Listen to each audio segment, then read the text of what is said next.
Welcome everyone to this explainer. Today, we're diving into a genuinely fascinating story of rebirth. We're unpacking the 2021-2022 annual report from Nalanda University and looking at how an ancient, legendary giant of knowledge is literally waking up right here in the 21st century. I mean, if you've ever wondered how on earth you take a centuries-old civilizational repository of wisdom and rebuild it for the modern global era, well, you are definitely in the right place. Okay, so here is our roadmap for today. First, we'll look at resurrecting the ancient legacy.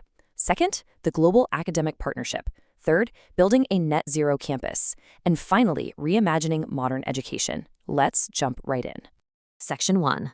Resurrecting an Ancient Legacy. You know, the seed for this incredible modern revival was actually planted back in 2006 by former Indian President Dr. APJ Abdul Kalam. And honestly, you can immediately understand why this is such a monumental event when you consider the history here. We're talking about artifacts like the famed Nalanda seal on a copper plate inscription that dates all the way back to roughly 6000 CE. So this isn't just about building a new school, right? It's about reconnecting a broken lineage of immense intellectual heritage that used to draw scholars from all over the known world. And what's really fascinating is that the university's mandate actively recovers these centuries-old civilizational repositories of knowledge traditions.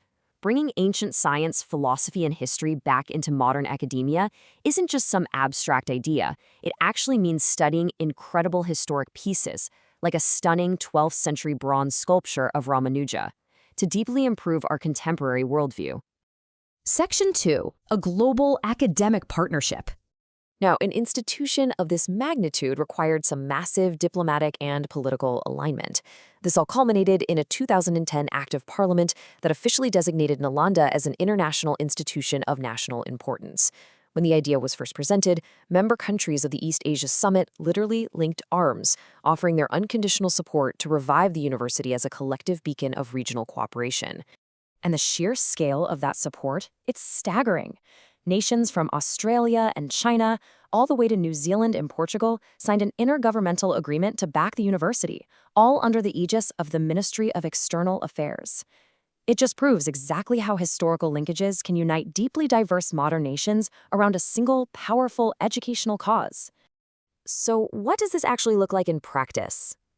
Well, the core objectives go far beyond standard education. The mandate here is incredibly ambitious. We're talking about promoting regional peace, harmonizing academic standards across member states, understanding the Buddhist teachings in a contemporary context without excluding other global philosophies, and vastly enhancing research interactions across Asia. They're literally trying to foster the exact spirit of understanding needed to train exemplary citizens for democratic societies. Section 3. Building a net zero campus.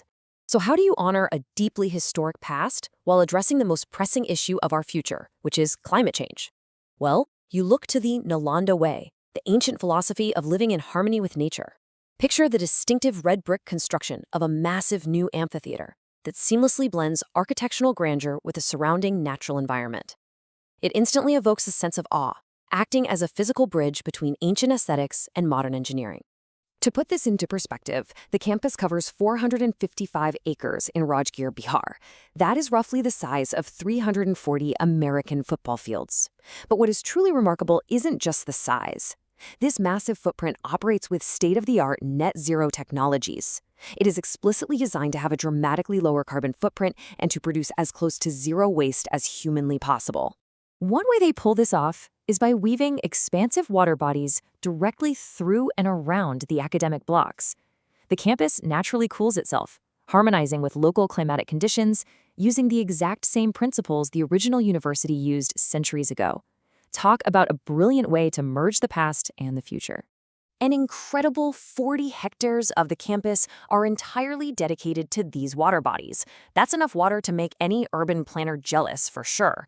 It isn't just a landscaping choice. It is a massive structural achievement in sustainable, award-winning green architecture that actively contributes to the ecological health of the entire region. And here's the best part. This isn't just some future rendering. It is the reality on the ground today. According to the report, 95% of this planned construction is already complete. Spaces like the Kamal Saga Reflection Pool currently serve a deeply diverse academic community, featuring students and scholars from over 30 different nationalities. Section 4. Reimagining modern education. Okay, so we've explored the impressive physical campus, but what actually happens inside these walls?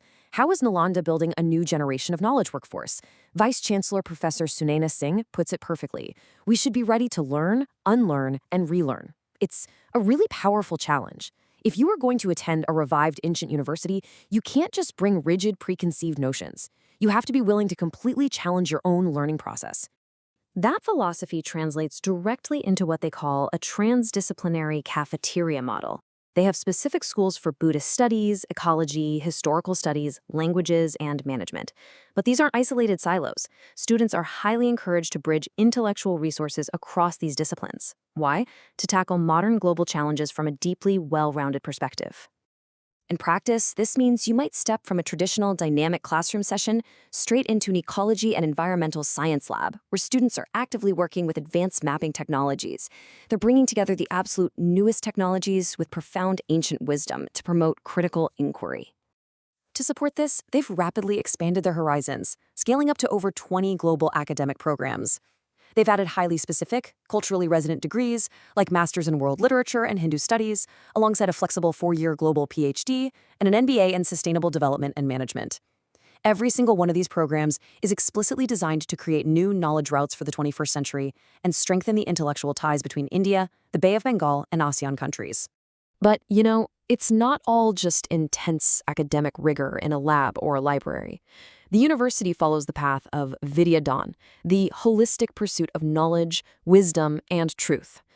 Activities like Campus Yoga Day prove that education here isn't just about memorizing facts to pass a test.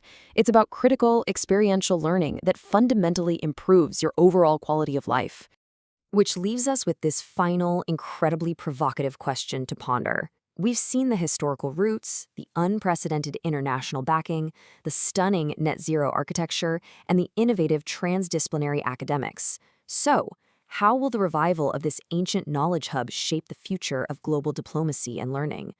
As Nalanda University continues to grow and its scholars enter the world stage, the impact of this unique fusion of the ancient and the modern is something we should all be watching very closely. Thank you so much for joining me on this explainer.